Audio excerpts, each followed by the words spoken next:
guys, welcome back to my channel. My name is Adenike Olakole. For those who are meeting me for the first time, I'm also known as the Scent Nurse. Today we are going to be talking about something that is really interesting, and as you may have read from the title, it's just about changing your job or relocating within the UK. If peradventure you got here and you don't like your job, or you don't like your the town or the city, you may decide to change, maybe after you have checked and done your due diligence. So if you'd like to know more, definitely keep watching. Let me first say thank you to everyone who subscribed to this channel already. Now, if you are yet to subscribe to this channel, this is the time to go and hit the subscribe button. Please subscribe to this channel. Also, try to like the videos and drop your comments if you have any, or if you have contributions. Thank you. Topic of today. I got to the UK in 2019 September, and before I came, the agency that I used, they were telling me, oh, the place is like London, it's like you are in Lagos, it's very close to London. And because I was coming from Lagos, and the kind of bubbling sweet, lively kind of environment of Lagos was enticing. So I felt like, okay, let's go there. So when I got here, I saw that the town was not London. It was not London, but it was really close to London. I mean, by train I could walk. I could use like 1 hour, 1 hour 30 minutes, depending on where I'm going in London, and I'll be in London. Not like I don't like a quiet environment, but it was really quiet. It was too local. The kind of abroad I have in my I had in my head when I was coming is not the kind of abroad I met when I got to that town. So it was really quiet. If you like a quiet life, you would enjoy anywhere quiet in the UK, so that's fine. But for me, they said, oh, your husband will be able to get a job, sharp. But the truth is that we searched for almost 8 or 9 months since he got here, and we didn't get a job. It was when we were about to leave that place that he eventually got a job. All of those things that they said, I didn't see them. And coupled with the fact that where I was working, I didn't enjoy so much of my working there. So the cost of living was high in that town because it's close to London. House rent, the council tax, and the salary scale is the same everywhere. I mean, it's within the same range for the same level. If you are in let's say you are in band 5 in London, your money will just be a little bit above, maybe like 5% above someone who is in northern part. Let's use a real example of Nigeria. Someone in Lagos, a banker in Lagos, is collecting 250,000, and his colleague of the same level in Osogbo is collecting 250,000. Who do you think will have more savings? No, let's not think about someone who is lavish. Let's say both of them have simple lifestyle. But in Lagos, the house rent is more, so the person in Lagos would have little or less money to save at the end of the day, because someone in Osogbo is probably getting 3-bedroom apartment in Osogbo and is paying 50,000. So that is the way it is for someone who is in London area and someone who is far from London within the UK. You would be collecting almost the same salary, maybe 5% different, with someone in London collecting that same amount of money. And the house rents in London area is really expensive. That's one reason. Secondly, when I started looking at schools to go and where to do some courses, I saw that there are universities. That's the second reason. The third reason is that I just wanted a change of job. I mean, I was not enjoying any bits of that work there.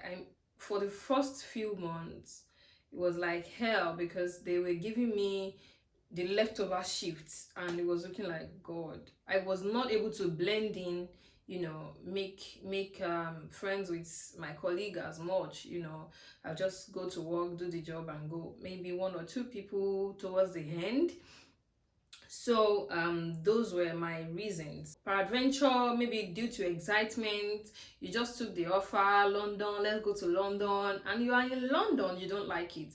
You may want to stay tuned and follow me through to the end. Let's talk about how I changed my job. Now, when I decided and I made up my mind to change, I started checking for job on the NHS jobs website. I'll probably leave the link in the description um, box so that you can see the link and click the link if you are interested. So I just went there and I put in the column of the keyword you're searching for, I put staff nurse, registered nurse. I put a location I wanted the north. I just wanted to come to the north and I was specific. I want to come to Sunderland. So I put Sunderland. Of course, I still allowed for maybe towns within the reach of Sunderland to be searched for. And it returned quite a lot of vacancies, so I started applying. I applied for Sunderland, Manchester, Newcastle, quite a lot of them. So I would say that cast your seeds, your bread upon many waters, so that at least one of them will call you for interview. And even if all of them call you for interview, you can then decide which one to go or which one not to go. So that was what I did. I waited for a few weeks. I think after like 1 month I got interview offer. Because I have worked in the UK for some time, I have seen the common things that they would ask me. For example, they would ask you for pressure area, prevention of fall. I've done a video on how to prepare for interview. I'm going to put the link there. Some of the questions I mentioned, they are inside that video, so I'll connect it at some point so that you can watch that video if you are preparing for an interview. So if you have worked in the UK for some time, you would be able to answer any question that they ask you. I mean, they don't ask you what you have not experienced or what you have not seen. So you are going to be successful in your interview, except if you are interviewing for something that is not within your scope. For example, if you are just a registered nurse and you are going to interview for ICU without any ICU experience, that would be I don't know, you would have to figure it out yourself, especially if you are just applying for a general role. With general role, they are going to ask you the basic common things. So I prepared for the interview and I went for my interview. I did got about 4 offers. I got Wolverhampton on the clinical fellowship. I got Wolverhampton just as a staff nurse, and I got Sunderland and one more. I can't remember the name of this place, but I know I got like them. I have spoken about how I got the job, how I prepared for the interview, and that's that one. The next one, we are going to be talking about what next after your offer. So you have gotten a job offer. The next step is that they are going to do your DBS check. They are going to check your background. Do you have a criminal record? Do you have bad work experience, work record?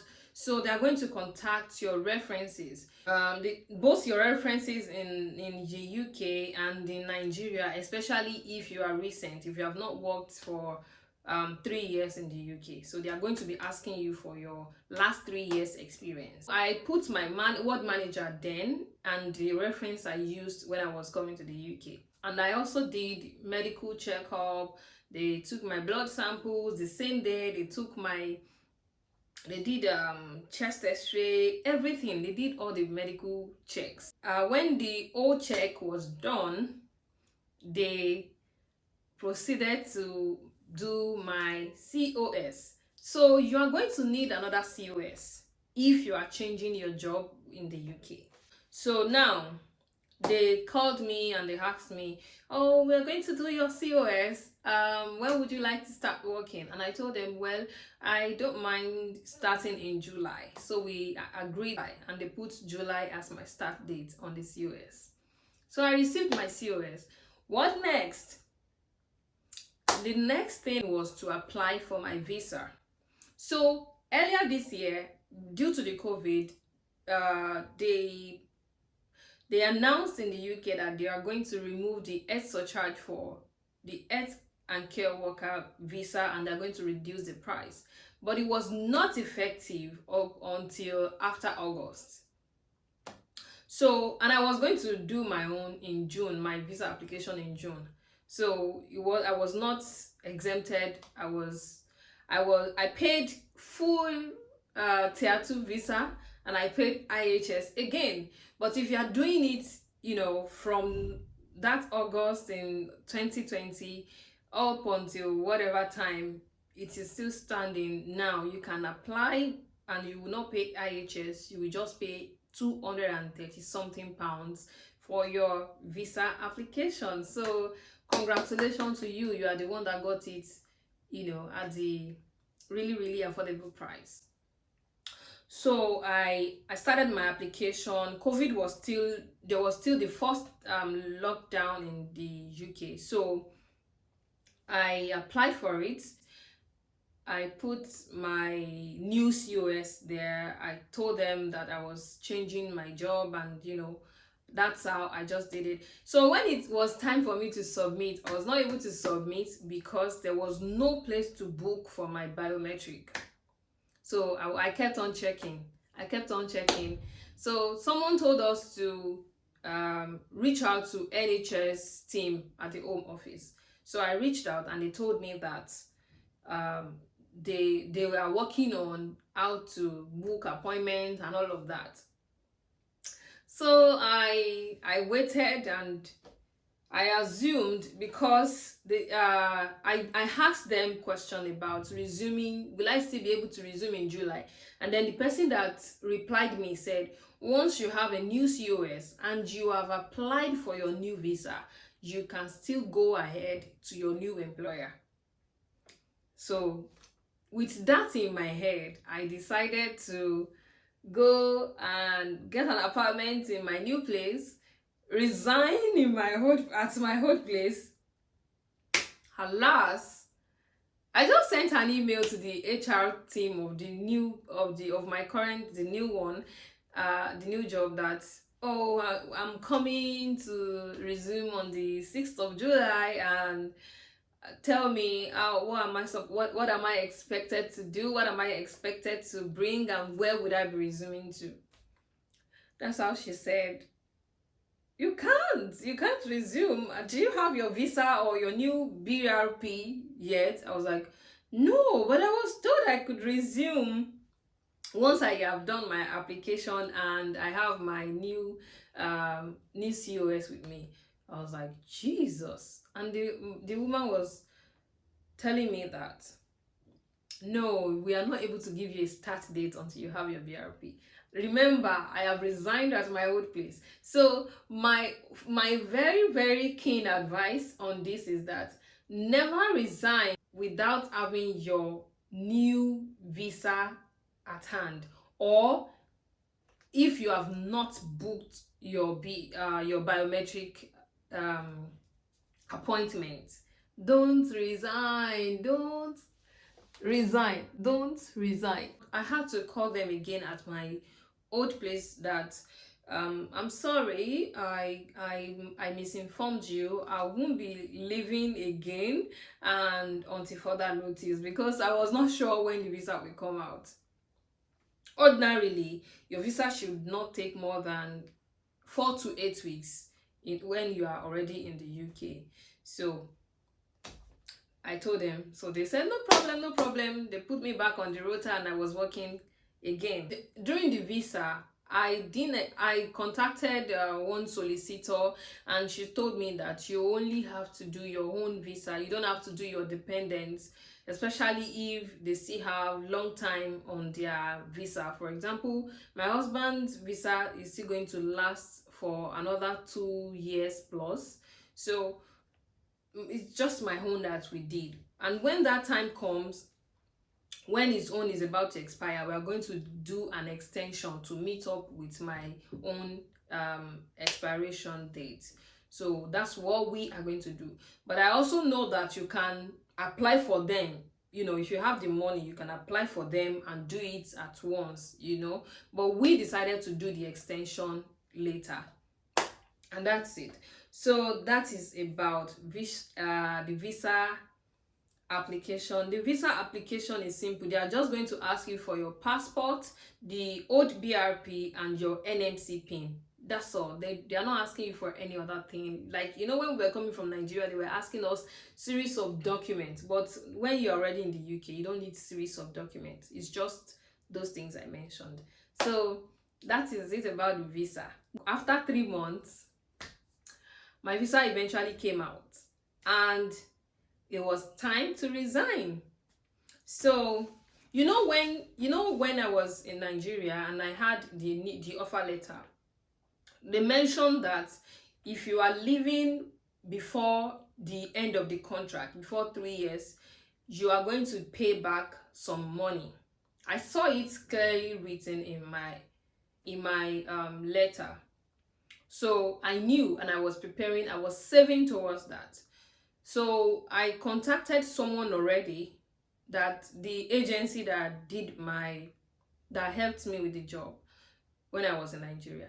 So I contacted her, and she said, well, if you are leaving, it will be equivalent of this so, or your 1 month salary. If I don't get the last month's salary, I probably won't feel it, as much. So I was already preparing my mind. So you need to first know if you have that clause in your contract. If you have the clause, start saving towards that, so that if you think it is worth it, if the move is worth it for you, it is something you can plan towards.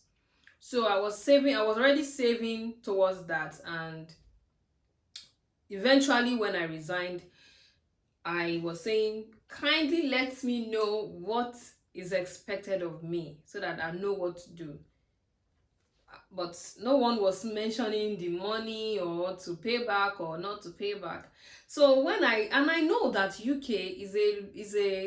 they like law, the rules and regulation must be followed, So I decided that, you know what, let me try to be on the safe side. So I specifically mentioned, I wrote another email to say that on my contract, I was told that I would pay some certain percentage of my sponsorship money back if I am leaving within 3 years. So I did my own due diligence, because I don't want a situation whereby I'll be somewhere in future and then I would need reference and they would say, oh, she escaped with the money, or the money is now piling up, or you are now owing so much. So I didn't want that to happen. So I specifically requested to know how the payment to be, and then the response I got was from my manager. Then I said that she doesn't know about all these things, and I copied the HR and everybody. Nobody had an answer. Eventually I left. As at now, when this video is being recorded, I haven't paid back anything, and no one is asking me to pay back anything. So maybe it is pure luck, I don't know. Maybe I would have to do it in future, I don't know. So when I have the answer, I would let you know. Or if peradventure I paid, I'll let you know as well. So that is it about resigning. So on my last day, I took my uniform, my ID card, and I went to give it back to my ward manager. And that was it. I left, and So before, during the waiting period for the end date to come, we had to start searching for houses in the UK, in Sunderland, where we were moving to.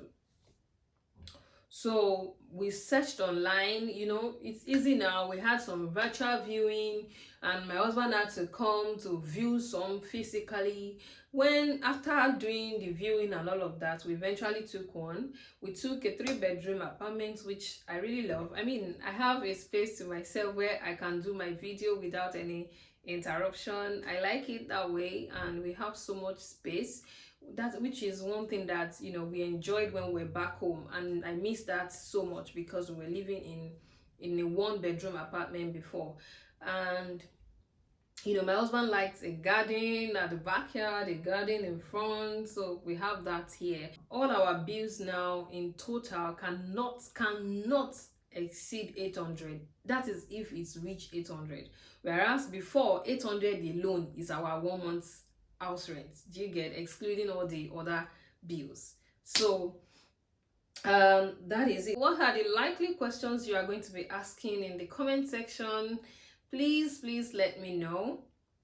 And if you like this video and you are going to be moving anytime soon, let me know. I believe that what you want should guide your decision of where you want to move to.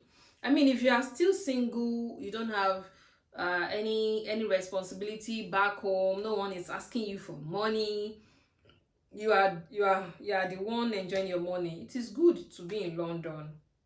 And you can stay in a shared accommodation where your total bills is still within 500. It's good for you. If you are in a shared apartment, you don't have any problem being about London. You can enjoy your life in London and mingle with the London babes and London guys. We have a lot of Nigerian people in London as well. Black people are plenty in London area. So if that is what you are looking to get to achieve, yeah, that's okay. You can go that route. And by the time you would have more responsibility, you may have moved up on the ladder and be in another band, and your salary would have increased. And that is when London pays, because if you move up, you get more money, and then everything becomes simpler. So that is that about that. So if you like this video, please like it, share it, subscribe to this channel, and let me know what you would like to know, to see next or to watch next. So thank you so much, guys, and I'll see you in my next video. Thank you.